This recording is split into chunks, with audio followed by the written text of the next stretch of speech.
Смотрите, получается, желчный пузырь закрыт у человека. И что происходит? Как бы обратная сторона медали. Желчный пузырь закрыт, и наши надпочечники не могут получить холестерин. И после чего начинают придумывать, а не снизить ли нам эстрадиол, и не снизить ли нам половые гормоны, тестостерон. И после этого происходит так. Женщина начинает худеть. У нее появляется небольшое увеличение инсулина. У нее появляются мигрени. У нее появляется запор. И самое страшное, у нее уходит либидо. И очень часто такое, и как бы вторичное заболевание, у нее появляется эзофагиальный рефлюкс. И плохо пахнет изо рта. Вот такие невесты сейчас. Мужчины, взрослые мужчины, начинают искать молодых женщин, которые должны им понравиться. Сейчас женщин молодых много в интернете, знаете, и начинают их искать. И вот они выбирают, ну, помоложе, похудее, покрасивше и так далее. И начинается. Ой, такая красивая, такая красивая, такая красивая. Вот он начинает там за ней ухаживать, она худая, красивая, там, кучерявая. Он же не понимает, что рост волос у нее связан как раз с тем, что тестостерон шурует, а эстрадиол нет, что уже есть проблемы необратимые с яичником, снижается там фолликулостимулирующий гормон у нее, там прогестерон уменьшен, там эстрадиол уменьшен.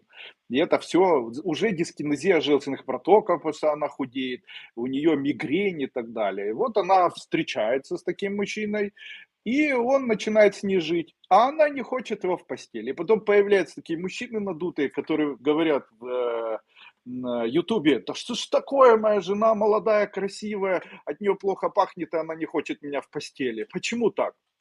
Лечите ей желчные протоки. Чем лечить? И здесь вот у нас особые препараты нет, только аллохол, да, там ношпа, что у нас там еще? Эссенциали форте. Ну вот горечи продаются немецкие, там я специально сейчас не говорю названия, конечно, мог бы говорить, но просто рекламирую свои препараты, а не препараты немецких компаний. Ну и чем же лечить? Да ей достаточно этой женщине начать давать препарат Лунглин. Просто давать препарат Лунглин, чтобы она по чуть-чуть принимала, чтобы эти горечи хоть как-то освобождали. Есть ли народные способы? Конечно, шиповник с селитом или сорбитом, сахарозаменителем. Вообще шиповник, березовый сок. Вот скоро пойдет березовый сок, пусть березовый сок пьет. Сало кусочек, но их же не заставишь. Вот так и видим потом женщин.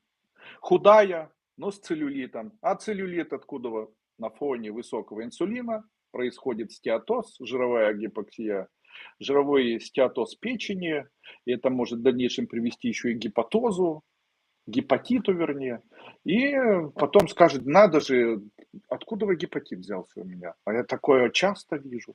Я знаю женщин, которым сейчас 30 лет, которые начинали худеть там, в возрасте там, 7 лет, и сейчас до 30 лет имеют уже билиарный цирроз, имеют уже цирроз вот на сегодняшний день, и уже необходимо лечить, знаете, и уже и гепатит 3 видов и так далее.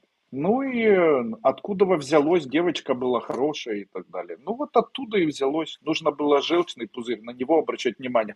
Но как же на него обращать внимание, если он, сволочь, не болит? А дело в том, что никто ж не ест жиры, они ж худеют, они ничего не едят. А чтобы жира съесть кусочек, вообще никогда. Запоры будут лечить и будут только спринцеваться. Потом 2 конфетки и все. А не так же надо. Наша печень, она хочет вырабатывать желчь. Желчь хочет вырабатывать. Чтобы желчь вырабатывать, надо обязательно, чтобы там были липиды. А липиды это жиры. Если печень не ест жиров, то откуда желчь возьмется? Потом засыхают.